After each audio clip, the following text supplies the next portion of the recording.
Hello guys, today talking about the Soft Strut, the Yeti Soft Strut 2021, but this works for any year. If you're getting a little bit of sag that happens after the bushing in here kind of gets worked in, I'm going to show you how to get rid of that sag and set this thing up for the rest of the season. The first things first, we're going to have to take this apart. Now it's not so scary, not like everyone thinks. There's no oil in this, it's just a bushing, bushing and some spacers.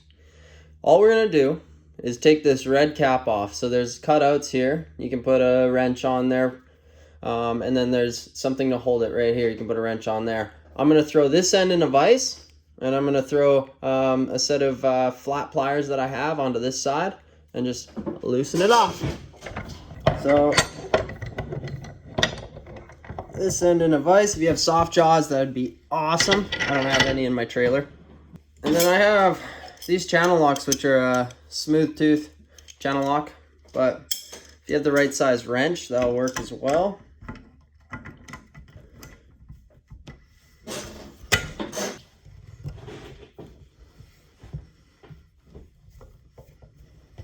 It's not that tight. It's just, it's a little bit more than hand tight.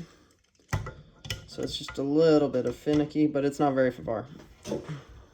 So we're going to take this out. Not so scary. It's just, so this is called seal head. So when I talk about seal head, you're going to loosen that red piece in there. Loosen the seal head off. All that comes apart. Step one done. Now we're just going to take this, dump it out. And that's it. So next step, we have our body. We have the seal head, spacer, our black bushing, and we're just going to add some spacers. So here, today I'm going to add a total of almost 6 millimeters. So I found that these tend to shrink from 60 mils down to about 54 once they have their high stress on them. So I'm going to put about 6 millimeters of spacers in there. Now, it's very important that you take a look at your spacers. The washer I have does not fit over top. You can see how it doesn't sit all the way because it has this bevel that sticks out. This goes on it nicely. So what I'm going to do is I'm going to leave that there, and I'm going to look at this side. The washer fits over there, and this washer fits over there.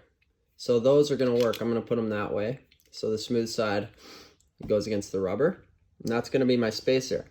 Another thing to keep in mind, if you got a washer and it fits on the ID, the inner diameter, you need to look to make sure it's going to fit down the shock body.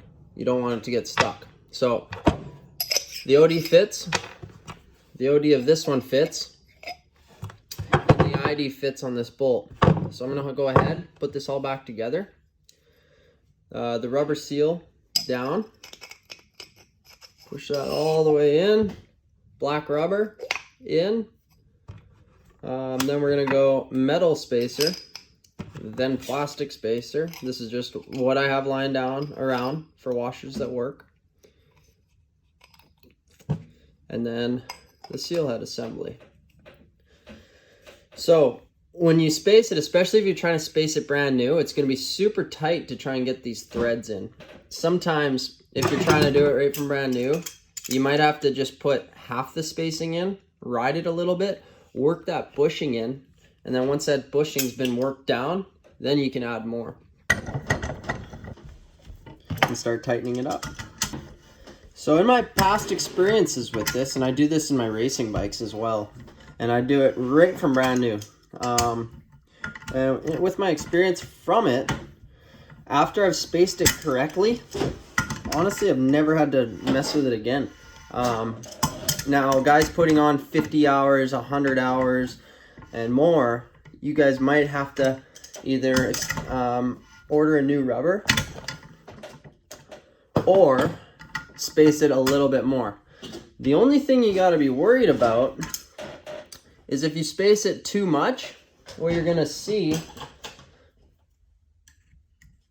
if you space it too much, your travel, you'll see that you'll only get like half travel when normally you get all travel.